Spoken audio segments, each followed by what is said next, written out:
여러분, 지난주 설교 제목이 무엇인지 기억하고 계십니까? 지난주 설교 제목이 왜 믿음이 작은가? 이제 기억나셨죠? 예.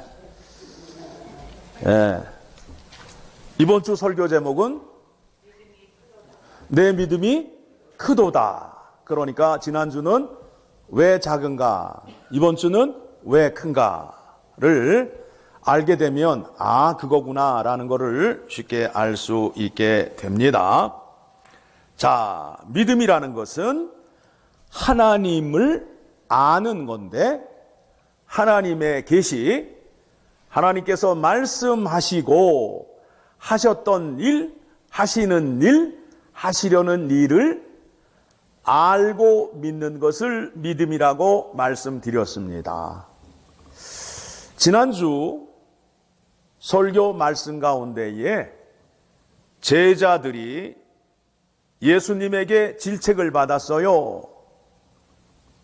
너희는 왜 믿음이 작냐 하며 질책을 하였는데, 그들이 작은 믿음을 가질 수밖에 없었던 것이 무엇이냐 하면, 하나님이 하시려는 일을 자기의 생각으로 한번 해보려다가 물속에 퐁당 빠졌어요. 여러분이 구약 성경 가운데 잘 알고 있는 사건이 어떤 사건이냐 하면, 광야에서 가데스 바네아에서 12 정탐꾼을 가나안 땅에 보낸 사건이 있어요. 그 사건으로 인해서 이스라엘 백성들은 통곡을 하고 난리가 났었지요. 하나님을 원망하고 결국에는 광야에서 갈렙과 여호수아만 빼고 다 죽게 되는 결과를 초래하게 되었습니다. 하나님께서 아브라함과 이삭과 야곱에게 약속하셨어요. 그 땅을 내 후손들에게 주겠다고 약속하셨어요. 그렇죠? 그러면 주시겠어요? 안 주시겠어요? 주시지요. 그래서 하나님께서 그 백성을 애굽에서 꺼내어서 광야에 갖다 놓고, 낮에는 무슨 기름? 구름? 답 다 가르쳐 드리고, 낮에는 구름 기둥, 밤에는 불 기둥으로 인도해 주시잖아요. 그렇죠? 그러면 그 길만 따라가면, 그 구름만 따라가면 어디에 도착하는 거예요? 가나안에 도착하잖아요. 그런데 그 백성들이 왜 실패를 했느냐 하면, 백성들이 모세 앞에 나와서 부탁을 하는 거예요. 우리가 들어갈 땅을 정탐을 해서 어느 길로 가야 하는지, 어느 성읍으로 가야 하는지 알게 하기 위하여 정탐꾼을 보내게 해달라고 모세에게 얘기해서, 모세가 하나님께 기도함으로 인하여 하나님께서 그래 보내라. 어떻게 됐다고요? 성공했어요? 망했어요? 성공했어요? 망했어요? 망했잖아요. 왜 망했어요? 하나님께서 약속하시고 하나님께서 진행하시는 대로 따라가기만 하면 어디에 도착한다? 가나안에. 그런데 이 백성이 어떻게 했다고요? 하나님의 약속에 뭐를 섞었어요? 자기의 생각을 섞은 거예요. 자기의 생각을 섞은 거예요. 이단이 왜 이단이에요?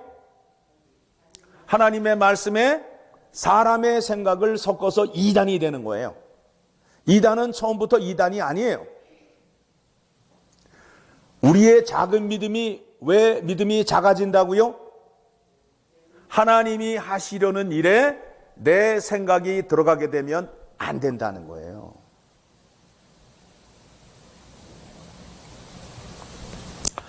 오늘 말씀을 보게 되니까 21절 예수께서 거기서 나가사. 바리새인들이 예수님을 쫓아다니면서 계속 논쟁을 하게 되는 거예요. 예수님께서 머리도 식히실 겸 이스라엘 땅을 떠나 이방 땅으로 가셨어요. 두로와 시돈이라는 그 땅 아시죠? 그 땅으로 가셨는데 여기에는 가나안 여인이라고 소개가 되어 있고, 마가복음을 보게 되면 수로 보니게 여자라고 소개를 하고 있어요. 정확하게 표현을 하면 시리아 지방의 베니게 사람이라는 뜻이 되는 겁니다. 이 여인이 누구 앞에 나왔다고요? 예수님 앞에 나왔어요.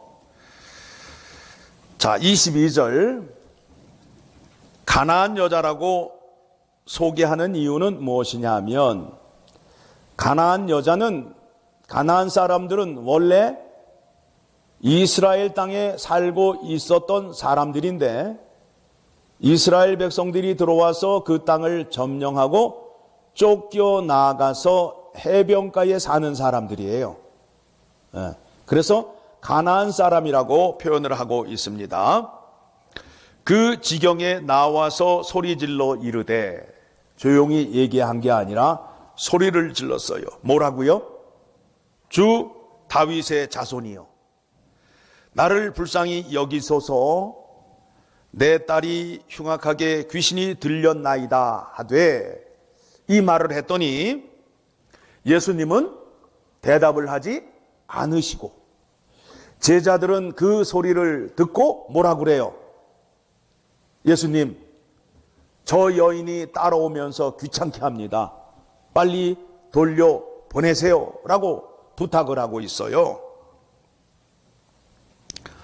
24절에 가서 예수님께서 이와 같은 말씀을 하십니다.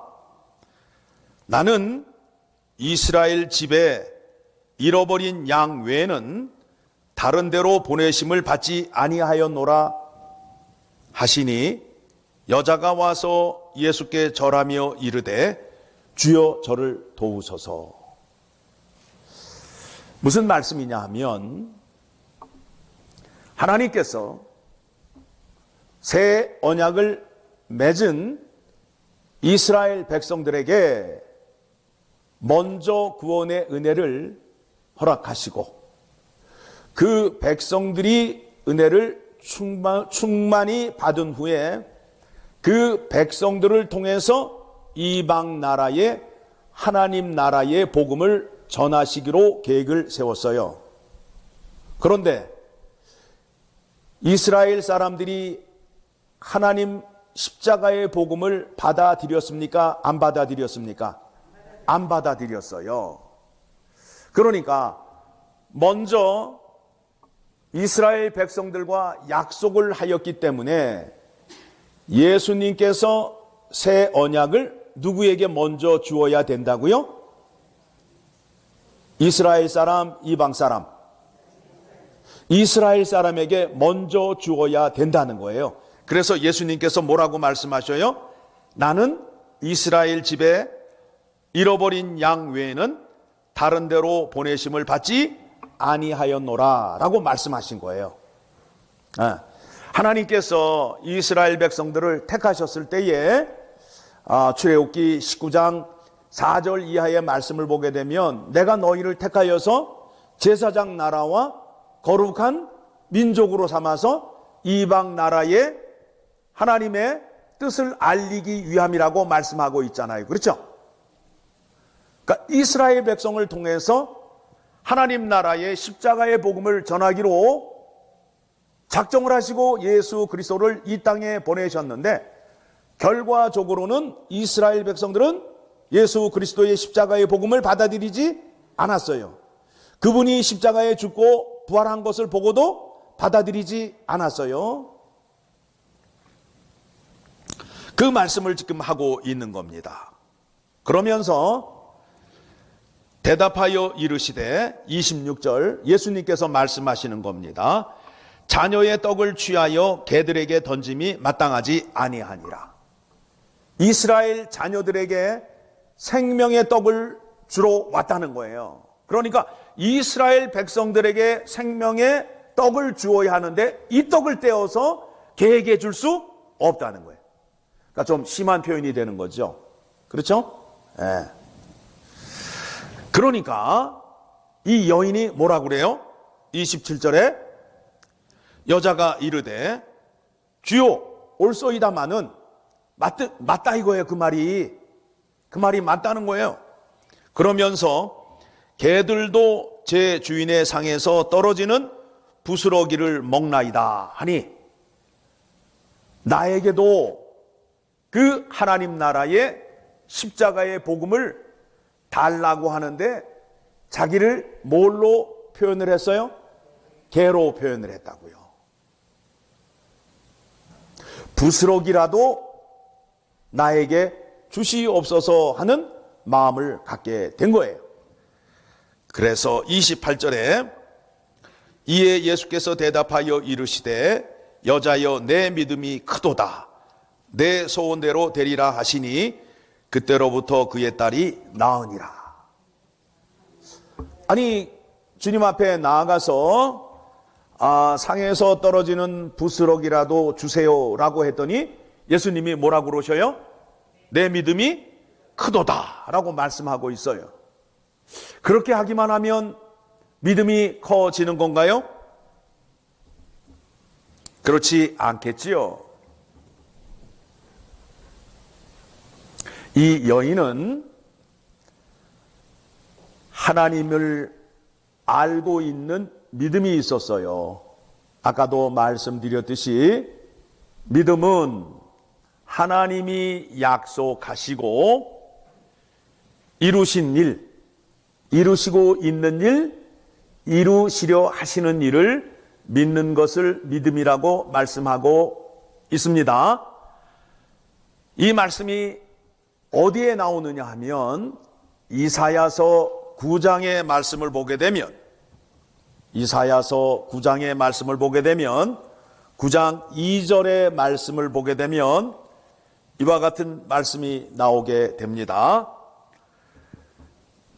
흑암에 행하던 백성이 큰 빛을 보고 어둠 가운데 있는 백성이 큰 빛을 볼 때가 있대요. 그리고 사망의 그는질 땅에 거주하던 자에게 빛이 비치도다.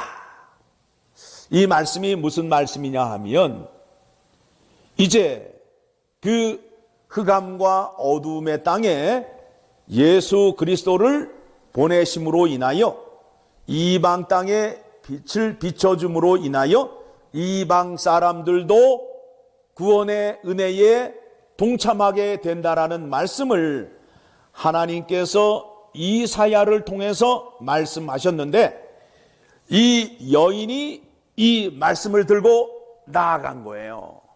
자, 이 여인은 이스라엘 땅에 살아요? 흑암의 땅에 살고 있어요? 흑암의 땅에 살고 있다고요. 그런데 주 다윗의 자손이요 하며 나온 이유예요.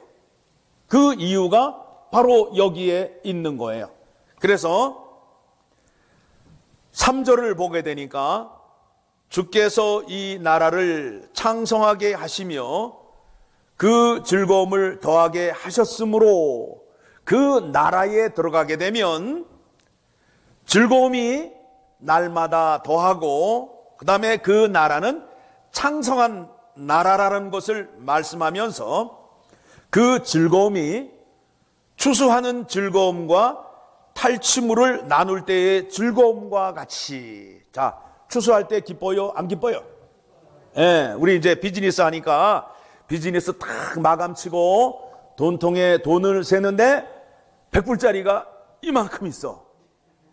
예? 조금 적은가요? 이만큼 있어. 그러면 기분이 어때요? 애들 말로 신나는 거지. 그렇죠? 예. 그 추수하는 사람의 기쁨이 그렇단 말이에요. 뿌렸는데 요만큼 나오는 게 아니라 이만큼 나오게 되면 그 기쁨을 얻듯이 그 나라 백성이 되어서 그 말씀에 순종하며 살 때에 그 기쁨이 그보다 크다는 거예요. 그러면서 탈취물은 뭐냐면 전쟁에 나가서 승리하고 돌아올 때에 다 어떻게 와요? 전문용어로 털어오잖아. 좋은 것만 털어오잖아. 뭐 주로 털어와요? 도둑놈이 집에 들어오면 주로 뭘 털어가요? 뭘 털어가요? 쓰레기통 털어가요? 폐물, 그렇죠? 캐시 이런 거 털어가잖아. 전쟁에서 이기게 되면 좋은 것만 다 가져온다고. 그런 다음에 가져와서 어떻게 해요? 전쟁에 나갔던 사람과 나가지 못한 사람들이 함께 그거를 나눌 때의 기쁨. 그러니까 요즘 말로 표현을 하게 되면 로또 맞았네라는 표현이 되는 거지. 그거 맞아보셨어요? 다 말씀대로 사셔가지고 한눈을 안 파셔서 그런 거를 이제 모르시는 게 참 좋은 거예요. 그 맛을 한번 보게 되면 계속 가서 땡긴다니까. 그 도박장에 가서 재산을 다 잃는 이유가 한 번 맛을 본 사람이 그 맛을 다시 얻기 위해서 가서 계속 땡기는 거예요. 그런데 한 번 맛보았던 그 맛이 다시 와요? 안 와요? 안 와요. 재산을 다 잃을 때까지 오지 않아요. 그러니까 이 말을 들으셨으면 도박장을 가시면 되겠습니까? 안 되겠습니까? 정답을 다 가르쳐 드렸는데도 가시면 그거는 정말 곤란합니다. 나눌 때의 즐거움과 같이 그들이 주 앞에서 즐거워하오니, 하나님 나라를 들어가게 되면 그와 같은 기쁨과 즐거움이 있다는 거예요. 이 여인이 지금 이방 땅에 사는데 이방 땅에 살면서 마음이 늘 불안하고 두렵고 인생이 재미가 없는 거예요. 그런데 거기에다 더 큰 문제가 하나 있잖아요. 무엇이 문제예요? 그의 딸이 귀신이 들렸단 말입니다. 두로와 시돈 지방에 사는 사람들은 경제적으로 부유한 사람들이에요. 그 땅에 있는 사람들은 부유한 사람들이에요. 왜냐하면 해변가 항구 옆에 사니까 무역업이 활발해서 이 사람들은 잘 살아요. 경제적으로 잘 살아요. 두로와 시돈이 망할 때에도 경제적으로 부유해서 하나님 앞에 머리를 숙이지 않아서 바벨론에게 망했다라는 내용이 선지서에 나오게 됩니다. 그러니까 이 여인은 물질을 갖고 잘 살지만 늘 마음속에는 어두움이 있고 삶이 기쁘지 않았다는 거예요. 그래서 그 문제를 해결하기 위하여 고민하던 차에 가나안 지방에 누가 오셨다고요? 예수님이 오셨다는 소리를 듣고 이 자리에 나오게 된 겁니다. 그래서 예수님에게 주 다윗의 자손이요 라는 고백을 함으로 인해서 예수님께서 내 믿음이 크도다 그러면서 그의 딸을 고쳐주셔요. 그 여인이 고백할 때에 주 다윗의 자손이요 라는 고백 속에는 하나님께서 다윗의 자손 예수 그리스도를 통하여 하나님 나라를 세울 것을 알므로 그 자리에 나와서 이분이 바로 그분이다라는 고백을 함으로 인하여 구원을 얻었다라는 겁니다. 그러니까 이 여인이 큰 믿음을 갖고 예수님에게 내 믿음이 크도다라고 칭찬을 받은 이유가 뭐라고요? 하나님이 말씀하시고 이루려 하시는 일을 알므로 인하여 그 여인의 믿음을 크도다라고 말씀하고 있습니다. 여러분, 하나님 나라는 누가 세울까요? 누가 세워요? 구원의 시작과 끝은 누구에게 있어요? 그래서 나는 알파와 오메가라고 말씀하는 거예요. 구원의 시작과 구원의 끝은 하나님이 하시는 거예요. 그런데 그 구원 가운데에 우리들이 가끔 실수를 하는 이유가 뭐냐면 내 뜻대로 한번 해보자라는 게 들어가게 되면 그때는 이단이 되고 마귀가 되는 거예요. 하나님의 말씀을 잘 듣고 그 말씀대로 따라가는 겁니다. 자, 하나님 나라가 어떻게 세워지는지를 4절의 말씀을 보게 되면, 이사야서 9장 4절의 말씀을 보게 되면, 이는 그들이 무겁게 맨 멍에와 그들의 어깨의 채찍과 그 압제자의 막대기를 누가 꺾으신다고요? 주께서 꺾으시되 미디안의 날과 같이 하셨음이니이다. 하나님 나라는 미디안의 날과 같이 세워진다는 거예요. 자, 미디안 나라가 이스라엘을 쳐들어왔어요. 그때에 우리가 잘 알고 있는 기드온이 사사로 있을 때입니다. 미디안이 쳐들어왔으니 전쟁을 해야 돼요? 하지 말아야 돼요? 해야 되겠죠. 그래서 군대를 모았더니 3만 2천 명이 모였어요. 3만 2천 명이. 자, 그러면 미디안 군대는 몇 명 될까요? 혹시 알고 계세요? 300명? 아니, 미디안 군대를 지금 물어보는데 300명이라고 그러면 곤란하죠. 기드온과 300용사. 지금 전쟁에 나가기 위해서 군대를 모았더니 몇 명이 모았다고요? 이스라엘 백성이 3만 2천 명이 모였다고요. 그런데 저쪽에서는 얼마가 왔다고요? 몰라요. 그죠? 13만 5천 명이 온 거예요. 13만 5천 명이 왔는데 이쪽에는 몇 명이 모였다고요? 3만 2천 명이 모였는데, 자, 이게 13만 5천 명을 싸워야 되는데 3만 2천 명으로 넉넉해요? 부족해요? 부족하죠. 그런데 하나님께서 말씀하시기를 너무 많다는 거예요. 집에 돌려보내래요. 그래서 여러 가지 이유를 대. 결혼한 사람, 신혼 중에 있는 사람 빨리 돌아가고, 그 다음에 또 포도원 새로 산 사람 빨리 돌아가고, 또 집에 가고 싶은 사람 빨리 가라는 거야.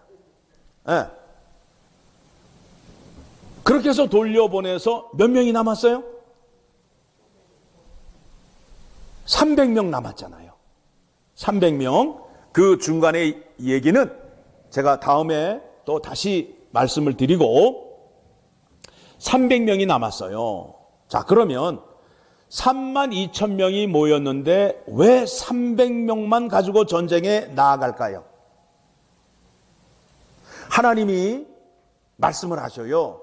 그게 사사기 7장 2절의 말씀에 나오는데 제가 그냥 여러분에게 소개해 드릴게요. 많은 숫자가 나아가서 전쟁에 이기게 되면 우리의 힘으로 이겼다고 자랑할까 봐. 이 전쟁은 하나님에게 있다라는 것을 알게 하기 위하여 몇 명 데리고 나아갔다고요? 300명. 그런데 무기가 뭐예요? 항아리, 나팔, 횃불을 들고 가라는 거예요. 몇 명에게? 300명에게. 그것도 세 대로 나누어서 100명 나누어서, 그 다음에 횃불을 어디에다 감춰요? 항아리에다 감추고 세 대로 나누어서 이제 미디안 군대가 있는 곳으로 갔어요.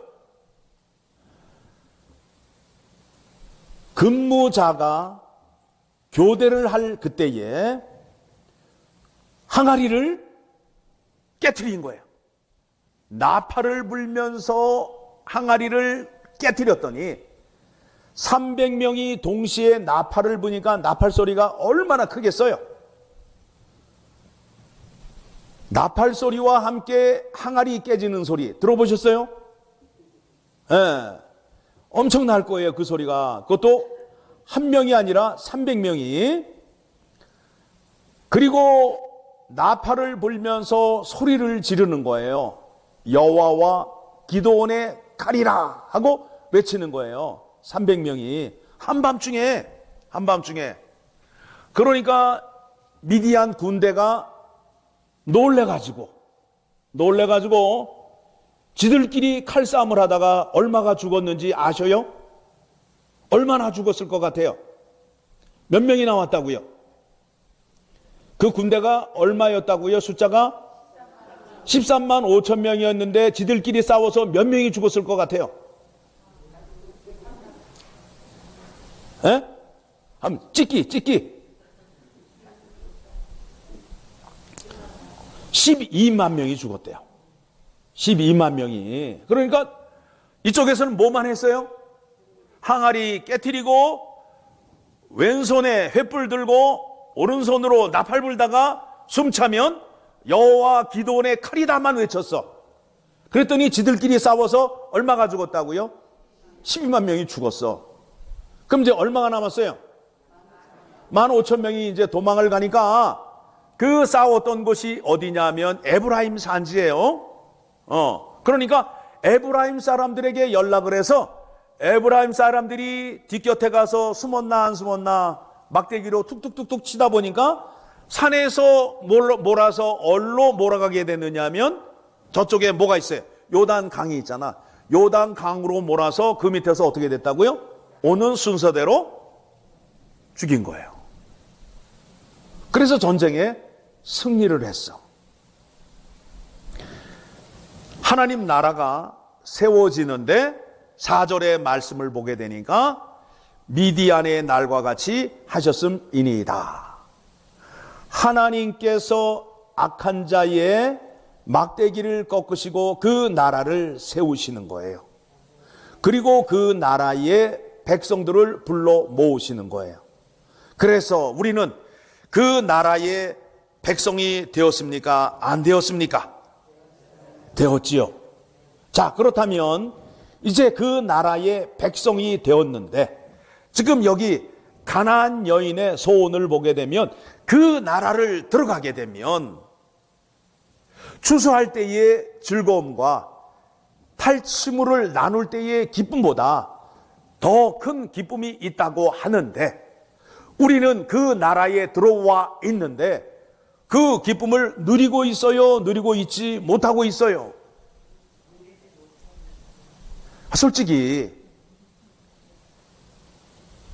솔직히 한번 대답해 보셔요. 누리고 있어요? 못 누리고 있어요? 못 누리고 있어요. 못 누리고 있으면 누구 때문이다? 나 때문이라는 거예요. 누구를 몰라서? 하나님을 몰라서. 오늘 말씀 가운데에 누가 역사하셔요? 성령 하나님이 역사하셔요. 성령 하나님이 역사하셔요. 자, 그러면 성부, 성자, 성령 하나님이 함께 일을 하시는데 하나님의 뜻을 마지막 때에 누구를 통하여 세상에 알리셨다고요? 예수 그리스도를 통해서. 그리고 이분은 지금 어디에 올라가 계세요? 하늘 우편에 앉아 계시잖아요. 그러니까 예수 그리스도가 말씀하는 것을 누구를 통하여 지금 역사하고 계신다고요? 성령 하나님을 통해서 역사하고 계시는 거예요. 그러니까 오늘 이 말씀이 여러분에게 전달되는데 성령 하나님이 역사하심으로 인하여 하나님께서 주시고자 하는 그 은혜가 이 속에 담겨져 있다는 거예요. 누가 역사하셔서? 성령 하나님이 역사하셔서. 그래서 우리가 지난 금요일 날 요한계시록을 통해서 성령은 7영이라고 소개하고 있잖아요. 그렇죠? 성령의 이름은 몇 가지라고요? 7가지예요. 성령의 이름은 몇 가지? 7가지. 그래서 그 말씀이 어디에 나오느냐 하면 이사야서 11장 2절에 나와요. 오늘 아침에 제가 칼럼 보내드린 거 보셨어요? 안 보셨어요? 코로나 사태가 나서 이제 칼럼도 보내드리고 유튜브로 보내드렸는데 제가 느낀 솔직한 심정을 말씀을 드리게 되면 처음에는 참여도가 굉장히 높았다가 시간이 지나니까 참여도가 더 높아졌을까요? 떨어졌을까요? 떨어졌어요. 어떻게 아시는지.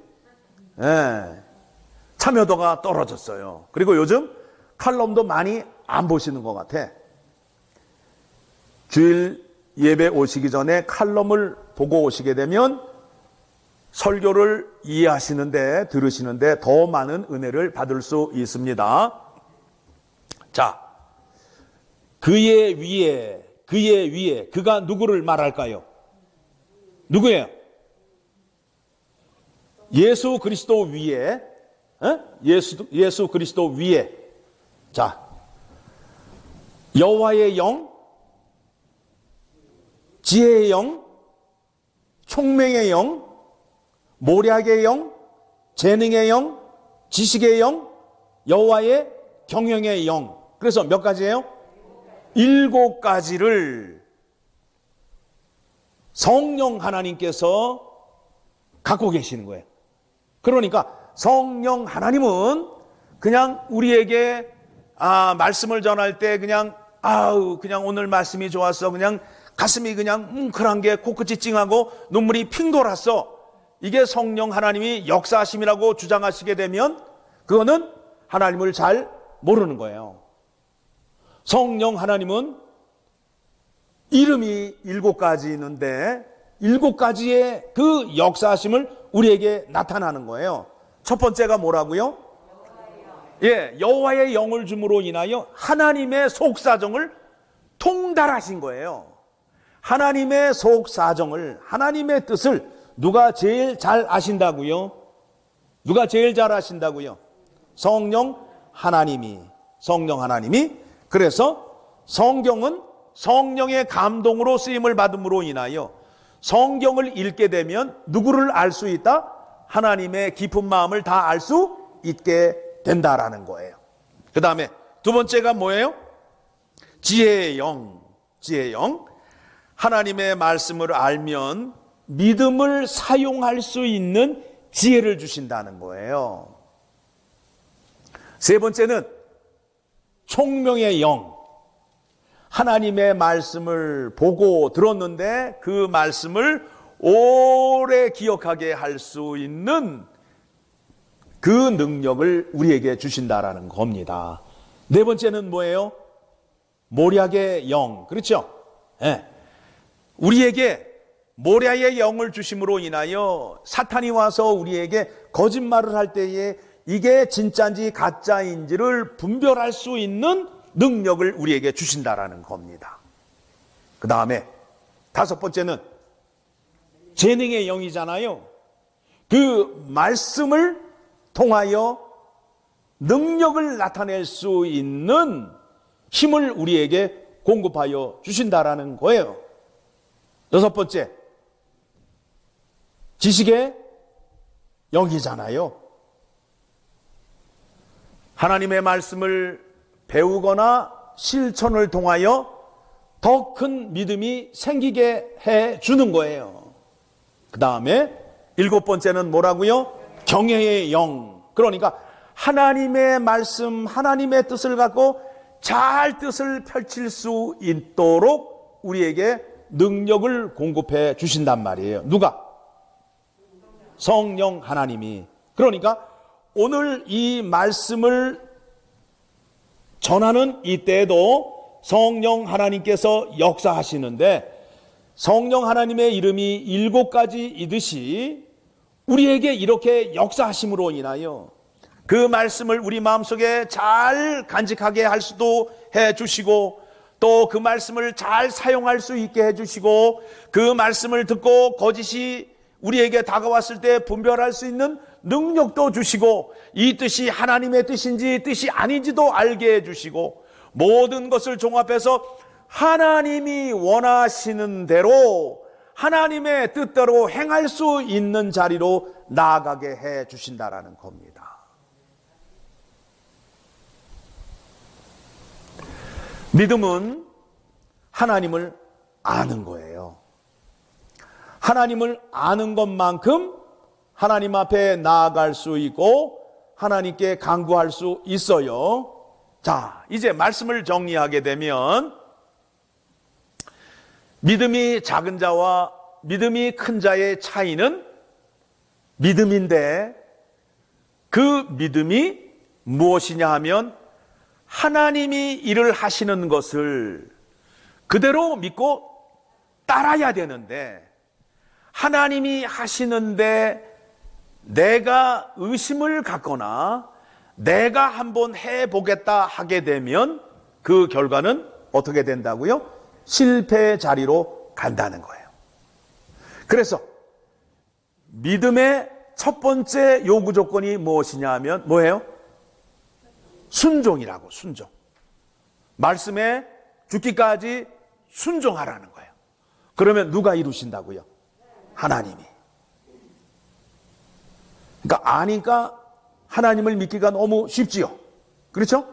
하나님을 알고 하나님께서 말씀하신 대로 그 자리에 나아가기만 하면 어떻게 된다? 믿음이 큰 자가 되는 거예요. 그와 같은 믿음을 가진 자가 오늘 본문에서 누구예요? 가나안 여인이라고요. 그런데 예수님의 제자들은 예수님을 그렇게 따라다녔는데 알았어요? 몰랐어요? 몰랐다고요. 다시 말하면 예수님의 제자들은 구약에 있는 성경의 말씀을 온전히 알지 못함으로 인하여 예수님이 하시는 것을 나도 한번 해보자. 예수님이 물 위를 걸어오시는데 나도 예수님처럼 한번 해보자 하면서 물 위를 건너가다가 물속에 풍덩 빠지게 된 것입니다. 말씀에 순종하면 하나님의 능력이 나에게 나타나요. 재능의 영이 함께 하심으로 인하여 그 말씀의 능력을 나에게 나타나신다는 거예요. 그러니까 여러분들이 하나님께 쓰임을 받고 하나님의 능력을 나타내고 싶으면 성령 하나님께 기도하셔요. 성령 하나님은 7가지의 영으로 우리에게 다가오시는 거예요. 한번 정리하고 마치도록 하겠습니다. 첫 번째, 여호와의 영. 두 번째는 지혜의 영. 세 번째는 총명의 영. 네 번째는 모략의 영. 다섯 번째는 재능의 영. 여섯 번째는 지식의 영. 일곱 번째는 경영의 영. 이 능력을 성령 하나님이 갖고 계시니까 내가 하나님 말씀대로 잘 내가 살아보겠습니다. 성령 하나님께 간구하시면 성령 하나님이 주실까요? 안 주실까요? 주신다고요. 오늘 말씀 들은 거 나의 삶에 적용시켜 주시고 이 죽음의 공포가 나를 위협하는데 이거를 헤쳐나갈 수 있는 지혜 주시고 믿음 달라고 기도하시면 이 문제를 해결해 주십니다. 기도하겠습니다. 하나님 아버지, 오늘도 우리와 함께 해주셔서 성령을 보내주시고 성령을 통하여 하나님이 어떤 일을 하고 계시며 어떻게 우리에게 역사하고 계시는지를 깨닫게 해주심을 감사합니다. 우리가 기도의 제목을 들고 그리스도 앞에 나아가 죄 사함을 받게 하시고 우리를 새 사람 만들어 주시고 성령을 충만케 주셔서 그 말씀대로 살아갈 수 있도록 인도하여 주시고 함께하여 주시옵소서. 그리하여 이 땅에 살면서 하나님의 뜻대로 하나님께 영광 올려드리며 사는 하나님의 신실한 자녀 백성 되게 하여 주시옵소서. 감사드리며 우리를 구원해 주신 예수 그리스도의 이름으로 기도드리옵나이다. 아멘.